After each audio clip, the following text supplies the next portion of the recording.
Well, hello and a very warm welcome to episode 3 of BA Fringe, the unofficial, informal bit around the edges of the main conference, where we explore topics that are perhaps on the edges of business analysis, either perhaps techniques that are sometimes forgotten or techniques that we should be talking about more in our BA community. We've got an absolutely jam-packed edition for this episode. This is the third, the halfway mark. There are 6 episodes. And as a reminder, as well as being accessible inside the conference, this is the one bit of the conference that is accessible outside as well. So if you want to send on the YouTube links to your friends and colleagues, this part is accessible to people outside the conference as well, to give them just a little bit of a glimpse of what's happening inside the BA Conference Europe.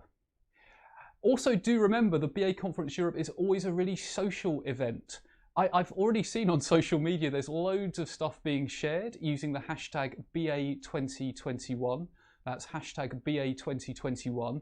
If you're on LinkedIn, there's stuff like mind maps being shared on there, and notes and these sorts of things. I've even shared a couple of mind maps myself if you're a mind map fan. So do go and hunt those out as a handy way of getting some sort of collective note taking. Also, do remember that we can take live shout outs here on the BA Fringe. So if you want to celebrate something, perhaps shout about what you've learned so far, all you need to do is put your details in at bafringe.live. And I can tell you we have more shout outs coming in than we have time to cover in this episode, but do keep them coming in because we'll cover as many as we can. So I'm going to go through a few quickly now, just to get as many as we can out before we go to our first section.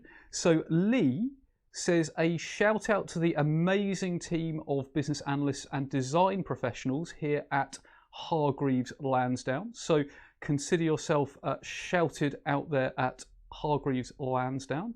We have Caroline, who says, great start to the conference. Shout out to all the BAs from CDL attending this year. So again, massive shout out to the BAs, well, the BAs who are attending at CDL, and of course the BAs that aren't attending as well. We can shout them out. And Paula says, shout out to Rebecca and Ella for your insight in the expansion of the BA role. Collaboration, taking a step back and working as a team are vital to the successful completion of a project. And she says, thank you for that. So again, another fantastic shout out there as well. So do keep those shout outs coming in. We will cover as many of them as we can throughout these episodes. However, I want to move straight on to our first segment. We've so much that we want to cover. We're going to be talking in this episode about empowerment, and then a little bit later on about digitalisation. Now, empowerment's a topic we probably hear quite a lot about, but have you ever wondered what it means and how perhaps empowerment differs from, say, confidence? Well, I'm really pleased to say that we have Tammy Kennedy, who's a senior digital delivery manager for BT, and Jamie Toyne, who's head of business analysis at the Ministry of Justice, Digital and Technology, who are going to be presenting a session called Empowerment, so much more than just being confident, at 3:25 today. And they've agreed to have a bit of a sort of a pre-event chat. So Tammy and Jamie, thanks very much for joining us. Hi, nice to be here, Adrian. Thanks for having us. Fantastic, fantastic. And your presentation focuses on empowerment. So I suppose, being a typical BA, my immediate question is, how would you define that? And I suppose even more importantly, why is it important for BAs? Yeah, well, to be honest, empowerment can mean lots of different things. Obviously, there is a dictionary definition of that, but it does mean different things for different people. And that's partly what we'll explore later on. But really, it's about working out for you individually, what does that mean for you? And that's hopefully what we're going to be covering some of later. And I think, why is it important for business analysts? Well, I think when you think of any form of change in an organisation, business analysts are very much at the heart of it. And we're often working in quite pressured environments, obviously naturally changing environments, working with people we might not have worked with before, collaborating with them. But also we're guiding other people through what can be quite an unsettling period. So both feeling empowered and being empowered as business analysts is equally as important for both us individually and as professionals, but also for those that are working with in delivering change. Yeah, that's really interesting. And that idea of feeling empowered is an interesting one. I was in Michelle Shakechef's excellent presentation earlier, and she talked about asking for forgiveness rather than permission. And I wondered, Jamie, when you were talking about feeling empowered there, is that a similar sort of idea, that actually sometimes we need to sort of take responsibility rather than ask for it, or am I overanalyzing? No, I don't think you are at all. And I think that the best organizations I've worked in very much have that as a mantra, either explicitly or implicitly.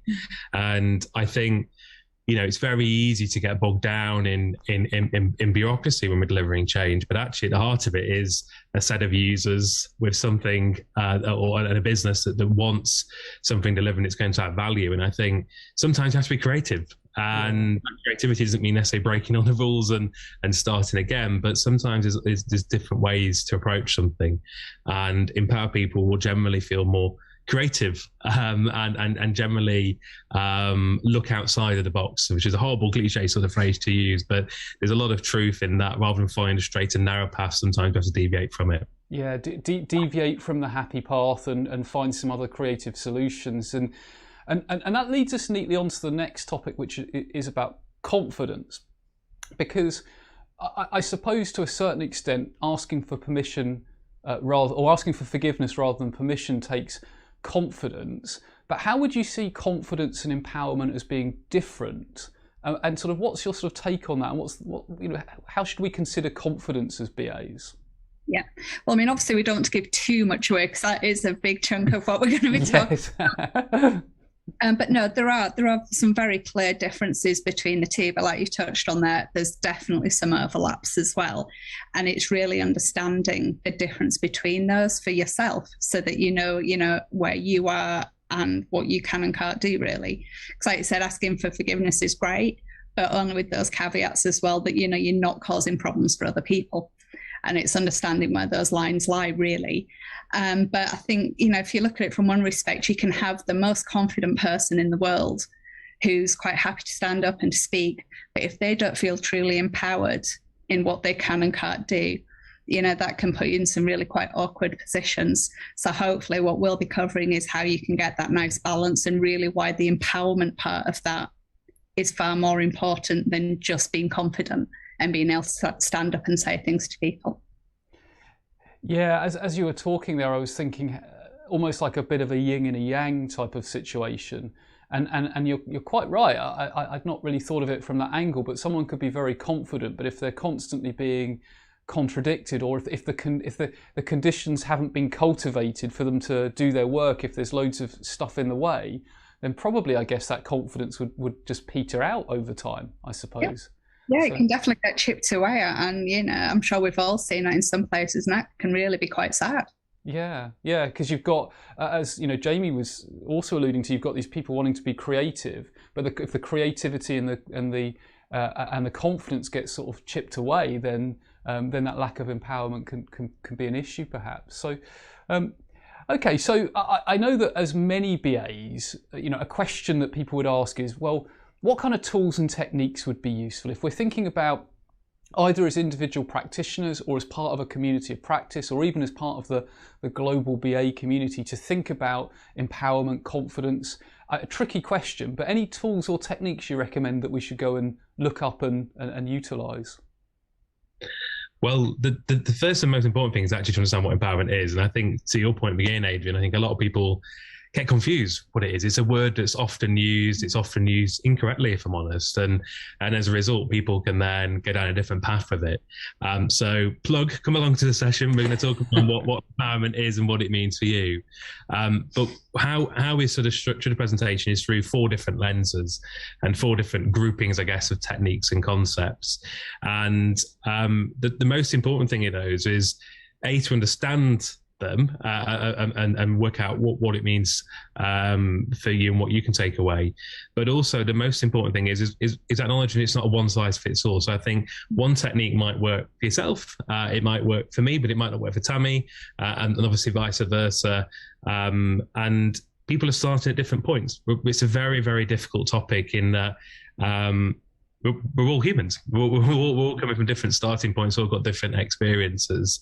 And I think it can be quite easy as a business analyst sometimes to apply thinking that may be applied to something that's like a process or a system. And as we all know, people are far more complicated than even processes and systems. So we'll be exploring some options, some things that we'd recommend, some techniques and concepts. And like I said, that's going to be through sort of 4 different lenses. I'll give you a flavour of a couple of them. One is ideate, and one is challenge. And obviously there's 2 more, and we'll save that for people that come along. Yeah, fantastic. And, you've got me intrigued, which is the purpose. That's always really, really interesting. So very, very briefly now, I'm going to ask you both a really tricky question, and I'm going to ask you to sort of answer it briefly in about 30 seconds each, if you can. But if there's one, and again, without giving too much of the presentation away, if there's sort of one takeaway that you were hoping that people would take from the presentation, what would it be? So Tammy, if you were, talking about takeaways from your presentation, what would you want people to be taking away? I think for me, it's don't be limited by job titles or the role that you do. And to make it as short and sweet as that is, don't fear those limitations. Yeah. Don't fear those limitations. Push those boundaries. Jamie, anything to add? I mean, I'd agree with what Tammy said. I think that's ultimately the main thing I wanted to take away. But I think the other thing is, with this kind of structure, it's something that's hopefully can be shared with others in people's communities that might not get the chance to come along today. And it's a framework. And it's a framework that people can look at either individually or talk about as a group, talk about as a community. So we're hoping that will be useful for people. Fantastic, great. Yeah, so that sort of reusable community asset there as well. So, Jamie, Tammy, I'm absolutely sure people will want to go to your session. And as a reminder, it's called Empowerment, so much more than just being confident. It's at 3:25, so mark that in your diaries. But I'm also sure that people will want to follow you, stay in touch with you, get in touch. How's the best way for people to reach you both? We're both on LinkedIn, so that's probably the easiest way. For those obviously already working in BT or BT Group, obviously contact internally, and similarly for those working in Ministry of Justice or elsewhere across government, feel free to contact me through government channels. But I think LinkedIn is probably the best route for most people. Fantastic. Well, yeah, LinkedIn is like the de facto business networking application now, isn't it? So excellent. Well, Jamie, Tammy, I'm sure we could talk about this for much, much longer, but I don't want to spoil. I don't want it to be too much of a spoiler for what I'm sure will be an absolutely awesome session. So fantastic. Thank you so much for taking the time out to have a chat today. And and I look forward to seeing your session later today. No worries. Thanks for having us. Thanks, Adrian. Thanks. Bye. So much to think about there. It's interesting, isn't it? And another sort of thread that's coming through the conference is the idea of those sort of malleable boundaries. And perhaps we've got to have that confidence, but that confidence needs that sort of co-evolutionary dynamic, that yin and yang of empowerment to be really, really useful. So a lot for us to be thinking about there. Do check out their session. I'm sure it's going to be absolutely fantastic. So we're going to move on and talk about digitalisation, but I do want to read a few more shout outs before we do, because again, they're coming in thick and fast. By the way, don't forget, one reason to submit a shout out is we've got a competition running, and the competition's running until 12 midday UK time tomorrow, and you could win a free ticket, a free 2-day ticket to the BA Conference Europe 2022, which, fingers crossed, let's hope, will be in person. So one lucky winner, one randomly selected shout out will win that prize.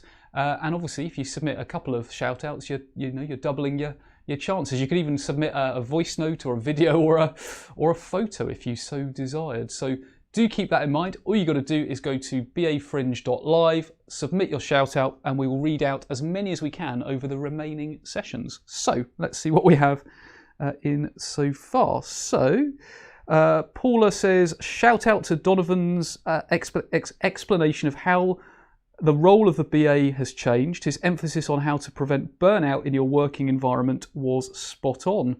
So kudos and a shout out there to Donovan. Aaron says, shout out to all of the consultant BAs from the Heritage BA function at Phoenix Group attending the conference this year. We have all been really looking forward to some of the fantastic sessions scheduled on the agenda. Fantastic, so consider yourself shouted out there. You're the consultant BAs from the Heritage function at the Phoenix Group. Fantastic. And I hope I'm pronouncing your name correctly, I think it's Slavek. Slavek says, it's great when people give links to books, websites and other resources during the speeches. Absolutely. Great point there, Slavek. We can keep doing that. And if you're listening to a presentation and you've got a link to share, do share it, because sharing is caring, as they say. But we must, of course, now move on. You can continue to submit those shout-outs even between the sessions, and we will cover as many as we can in the next session as well. But we move on now to a session about digitalisation, but perhaps from a different perspective than you've seen before. I'm really pleased to say that Jeneil Stephen, who's a senior business analyst, agreed to give us a little bit of an insight into her session. Her session's going to be called Digitalisation, a Trini Perspective, and it's happening again at 3:25 today. So do remember, of course, if you've got a session clash, something you want to see, but it clashes with something else, you've got the ability to watch the recordings after, which is a great advantage of these virtual conferences.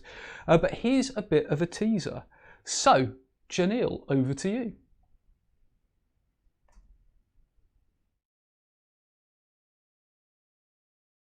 About 2 years ago, I was working on a digitalization project, and I really wanted this project to succeed. But I knew that digitalization projects had challenges, particularly working on one in a developing country such as Trinidad and Tobago. So I did a brainstorming session with my fellow teammates on the project, and we came up with what we thought were the 3 top obstacles that we needed to be wary of and consider ways in addressing to ensure the success of the project. And these were ensuring that you have feedback from the users, lack of buy-in, particularly, of course, from staff, and lack of an adoption strategy, meaning not considering how you were going to get clients to adapt from the old way of doing business to the new way of doing business in a seamless manner. Now, if you think about it, those 3 obstacles that we brainstormed, they have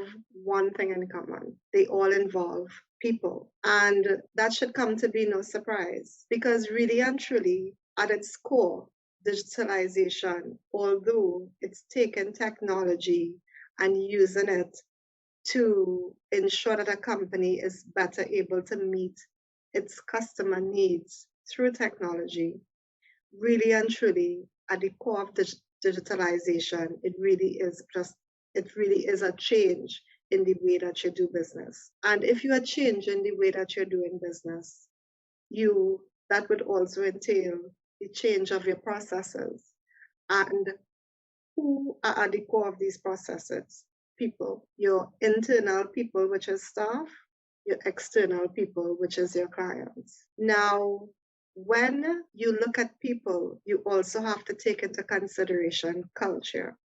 And let me explain. So for example, when I was working on the project, we had done some analysis and we realized that the majority of our clients were actually older, and they tended to be resistant to online transactions. And to understand how they thought, there was this conversation that I would like to recall to you, right?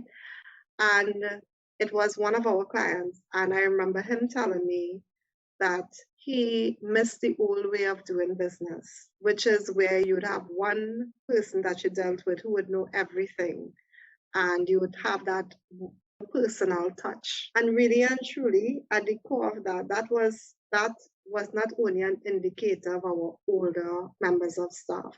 That is actually a component of Trinidadian culture, because by far and large, Trinidadians, we are gregarious people, and we love one-on-one interactions. So when we went live with the web portal, in order to ensure adoption, one of the things that we did is we had kiosks at our regional service centers and our offices, so that even if a client came into our office and interacted with a client service representative, that client service representative would then carry the client to one of the kiosks to use the online portal.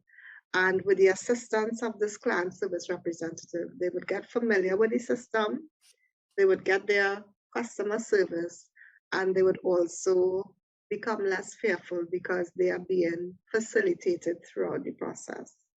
Now, another aspect of digitalization that needs to be considered in Trinidad and Tobago is that there are unique challenges, because there are many things that you would think that are in place and you take for granted in a developed country that we may not necessarily have.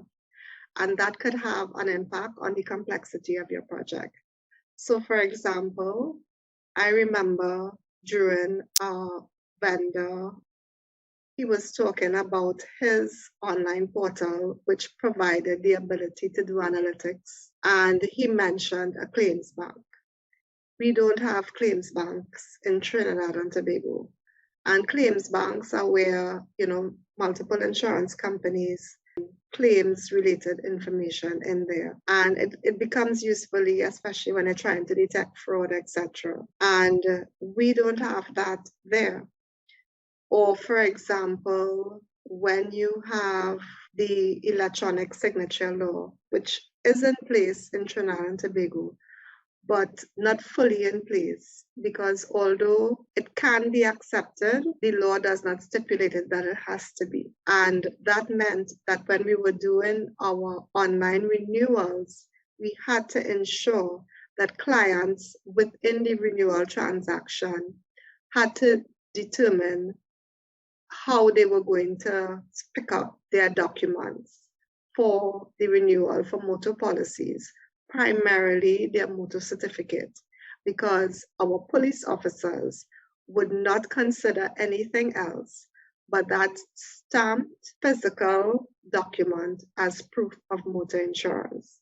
Because in Trinidad and Tobago, our police officers don't have computers in their vehicles.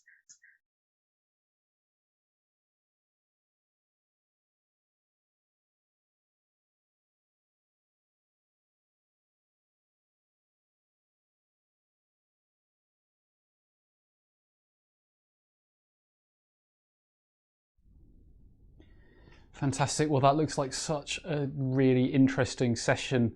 And again, I don't know about you, but a lot of what Jeneil said there really, really resonated with me about the people and the culture being so central to any kind of digitalization, or really any kind of transformation. So we really are at the end of this episode. We really did cram it in. So just a couple of things to say. One is, do keep the shout outs coming in. Remember, all you need to do is go to bafringe.live. That is bafringe.live. We'll cover as many as we can in future episodes. Remember, if you're lucky enough to be at the conference, be sure to explore the networking area with the fun speed networking that's happening during the breaks. And also do check out the exhibitors. There is some free stuff to be found in their booths as well. And finally, the next episode of BA Fringe is tomorrow at 8:30, where we're going to be exploring agility with Lynn Gervin and emerging tech with Imtiaz Kadaboy. So don't miss that. But for now, enjoy the rest of today and see you bright and early tomorrow morning. So bye for now.